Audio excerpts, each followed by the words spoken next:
Okay then, back in the kitchen.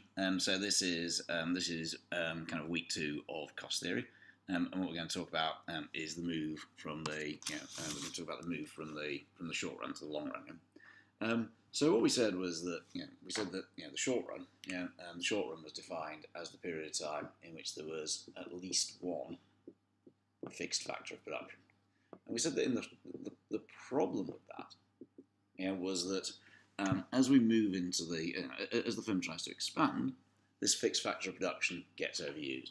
And we talked about this idea of maybe a kind of farmer's field where we're adding fertilizer or moving bits of Lego from one end of the room to the other. What happens is that in both of those cases, space gets overused, and as a result, what happens whilst initially, we might be able to, use teamwork and so on, to get increasing returns to the variable factor. As you continue to expand, the fixed factor gets overused, you get diminishing returns, and marginal cost starts to rise. Therefore, if you're looking to get bigger, then what you're going to need to do is you're going to need to increase all your factor production, both fixed and variable. In the long run, what we said is that all factors of production are variable. So in the long run, all of your factor production can be increased. But the long run is kind of like a planning period, or it's a bit like jam tomorrow, in the sense that you kind of never arrive.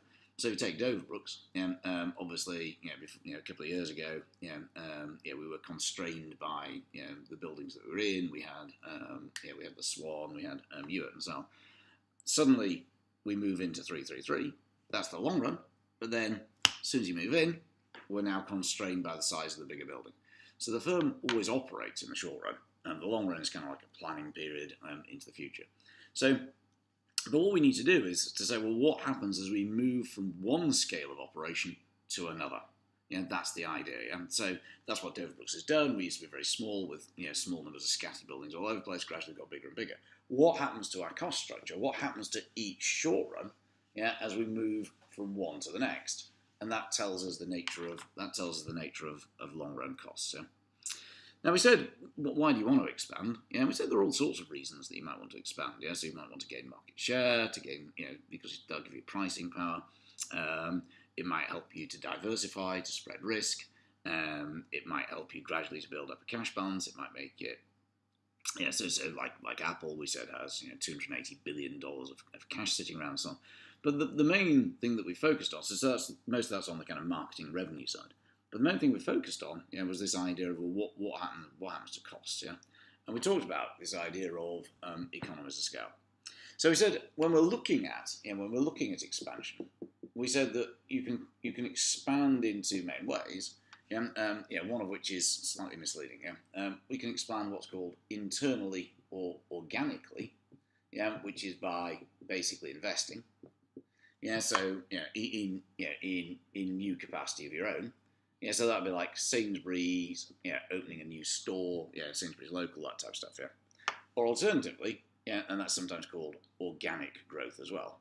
Alternatively, you can engage in what's called external growth. Now that's confusing because what it's going to mean, is that it's going to get some people confused about, kind of external economies of scale, which are different, External growth is M&A, merger and acquisition.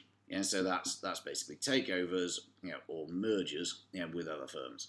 So at the moment, Sainsbury's looks like it's going to attempt to team up with Asda. That would be external growth. The point of these is that both of them lead to the organisation itself getting bigger, and as a result of that, that can have major cost advantages. Both of these, therefore, lead to internal economies or diseconomies of scale. So internal economies of scale, internal diseconomies of scale, and that was part of what we spent last week looking at. So if we turn to that, then let's look initially at economies of scale. So the idea of internal economies of scale is that in some way, so internal economies of scale, in some way the organisation has got bigger. Maybe it invested, maybe it merged with somebody else, whatever way, the organisation got bigger. And what we mean by scale, it's not just an increase in output. It's actually an increase in capacity. And so scale refers to this idea, that all of your factors of production have increased. Therefore, the organisation has greater capacity than it did before. So what we said is, well, let's suppose that initially, we're operating. Let's suppose initially we're operating in the short run. Here's our output. Here's costs. We'll just put average costs, on, for convenience. And let's suppose that what we've been doing, we've been pushing. Marginal cost in principle we go there, but that's not the important bit. Let's suppose that in principle what we've done is we kind of pushed our capacity. So we're suffering quite a few internal diseconomies of scale. So costs are at C1. The firm then says, well, look, this, I'm overusing. Let's suppose this is factor, say 30 units of 30 square meters or something. I'm overusing this, so what I'm going to do is I'm going to invest. I'm going to build a much bigger factory with bigger capacity and so on. The immediate impact of that, of course, is going to be that your unit costs are going to go up. Because what you've got is you've got the same number of units. Suppose it's Doverbrooks and we've got 150 students. You've got the same number of units, but you've got much higher fixed costs overall. So initially, costs end up rising to say C2. The hope is that as you recruit new students, increase your output and so on, what actually happens is the cost per unit falls, and hopefully it falls below the level that it used to be. So that therefore, if that's my short-run average cost curve for say 60 square meters, when I use it, even if I use it inefficiently, it doesn't really matter where we are, but let's suppose we're here, then the cost per unit is much lower than it was before. And that's the idea of an internal economy of scale. It doesn't matter whether you got there by building your own new supermarkets, or whether you take over Asda, merge with Asda, take over somebody else, it doesn't matter. You've got bigger, you've got greater capacity, and therefore the cost per unit has gone down. Obviously your total costs are higher, but that's not the point. It's the cost per unit that matters. So if we say, well, what's happened in the long run then? In the long run, what's happened? Is that essentially the expansion in this organisation has led to a gradual reduction in unit costs. So as we move from one short run to the next, costs are gradually coming down. It's worth noting that that's the minimum point of that one. That's the minimum point of that one. That's the minimum point of that one. They don't need to line up on the long run average cost curves. For reasons that we chat about in the lesson. Okay, so why might this be so? All we said is that there are a variety of sources for economies of scale. One source. So again, we're saying, well, where are our sources for internal economies of scale? One is physical economies of scale. And this is also to do with returns. It's also sometimes called returns to scale. And when we have physical economies of scale, we have increasing returns to scale. What that means is that if you double all inputs, then that leads to more than double your outputs. Or if you increase inputs by 10%, fall off the end. If you increase inputs by more than 10%, output increases by more than 10%. So this is things like area volume. For U3, it's Molly and her cruise ship. It's this idea. So that's the idea that if you double the surface area of a warehouse, it more than doubles its volume. So the cost per cubic foot or cubic meter or square meter goes up, down. And we become more efficient, or it's production lines. So we looked at the Amazon warehouse, and again, their investment, allows them to produce, faster and faster and faster. Or with U1, we looked at the airport where DHL had its own runway and so on. Fundamentally, you're massively investing in an ability to reduce costs. But in order for that to work, you've got to have the output to go with it. Otherwise, it's not going to be effective. Secondly, we said that you've got monopsony power, or some of you call it yeah, so monopsony is a big buyer. Monopsony power, yeah, means you've got power over your suppliers or power over your workers. Yeah. So we said that we can bulk buy. Yeah, we looked at that idea. We looked at Premier Foods, who bullied their suppliers, or you can force wages because workers may have no choice other than to work for you. So again, yeah, we looked at Amazon and their logistics. Yeah, the allegations against them about what they've been doing with their drivers on the BBC and the low pay that was there. But so because you're in a position of power, yeah, you're able to drive down wages. The third one we said was managerial economies, and again we looked at things like cruise ships again. Yeah, this is the idea that if you double the size of your cruise ships, you don't need two captains. So your managerial overhead, your fixed costs are spread. And fourthly, yeah, we looked at this idea of financial economies, yeah, which is that big organisations, they have more assets.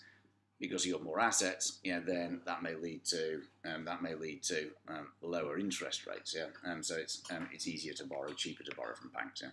So all in all, what our argument is that it can be the case, yeah, that a move towards a larger scale, yeah, can result in a reduction in unit costs. But of course, it can all go horribly wrong. So we also said, well, it's not necessarily the case, yeah, that that getting bigger leads to a reduction in unit costs. Also, yeah, there is the possibility of internal diseconomies of scale. This idea that as you expand, actually unit costs get higher. So what would happen then is that, again, there's your output, there's your cost. As we expand, each short-run average cost curve has its minimum point above the one before. We're becoming more and more inefficient, and under those circumstances, our long-run average cost curve would look like that. So why is that? We said there are problems with communication. As you get bigger, that can drive up your costs. We said there are problems with coordination. That can drive up your costs. There are problems with maintaining control. That can be difficult. And we said there are problems with demotivation. That's the kind of Intel story. So as we get bigger, all these managerial difficulties can drive up your costs. So for example, demotivation can lead to greater absenteeism, it can lead to higher labour turnover as workers leave. So in all cases, what we're saying is that there is a risk of internal diseconomies of scale. So therefore, well, do they arrive? Do we get internal diseconomies of scale? We said, well, if you've got good management, there's no guarantee, it may be possible to avoid. And a lot of research suggests that long-run average costs look either like that or kind of like that. That was inverse J, that was L-shaped. And this here is known as the minimum efficient scale. And the minimum efficient scale is the lowest output level, the smallest output level at which is possible to be efficient. So all of these scales are efficient, because they all have the same unit cost. They're all possibly efficient. That is the minimum efficient scale.